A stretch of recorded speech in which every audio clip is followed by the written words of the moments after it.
What happened? Well, as I said, they asked me to come to work with them years ago to be employed, which we did ultimately. So we signed a 5-year contract, and the contract was not renewed. Okay. So going back to work, it took a while? It just took you a while to get back? It did. It dragged out a bit longer than it should have for a number of reasons, but we will be beginning in just a few days. Okay. Reopening our clinic. We're really excited about it. It's very personal. I don't know how much you want to get into that. But you feel like the not renewing your contract was personal, or the way things were handled was personal? The way things were handled were very personal. They have the right to renew anyone's contract or not, so that's their right technically. Were you injured damaged in any way, or I don't know, you picked on, or?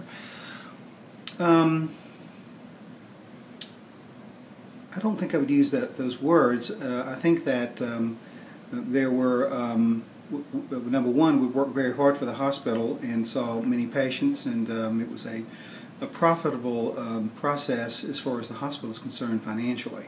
It was extremely... You made money for the hospital? Lots. And I've seen the figures. And so it wasn't a monetary thing. It had to be placed in another category, perhaps personal. People have been calling you? Oh yes, they've been calling a whole lot. What makes you so good as a doctor? I don't know how to answer that, except I've been blessed to have a wonderful job. It's extremely fun. We have a real relationship with our patients. All of our patients have our telephone number. Speaking of my twin brother and I, but it's a blessing to have a job that you love. And does it make you weary? Yes. The days are long, but I can't think of anything else I'd rather do.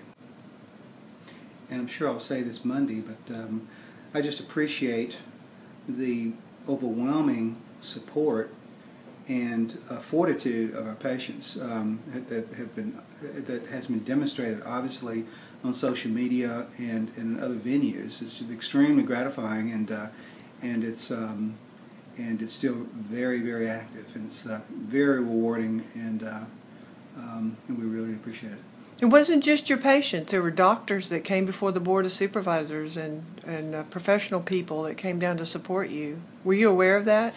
I was not. Maybe to a small degree, but what touched me in particular were the patients that were so supportive, and it's real personal and very gratifying. They say you're a very skilled doctor. You're very years of experience, and in particularly in certain areas, MS came up. Well, a lot was made of that, but actually, as if we had a disproportionately large number. Well, the percentage of patients that we treated for multiple sclerosis was less than 1% of the total. So it was around 70 patients, but which is a fairly large amount. But for the totality of the number of patients we see every year, 10,000, it was only 70, which is less than 1%. But it's a tricky diagnostic journey. It's very tough. There are many criteria, fortunately now the powers that be have come up with a more inclusive and truly black and white bullet diagnostic criteria to use, so it's made it much easier.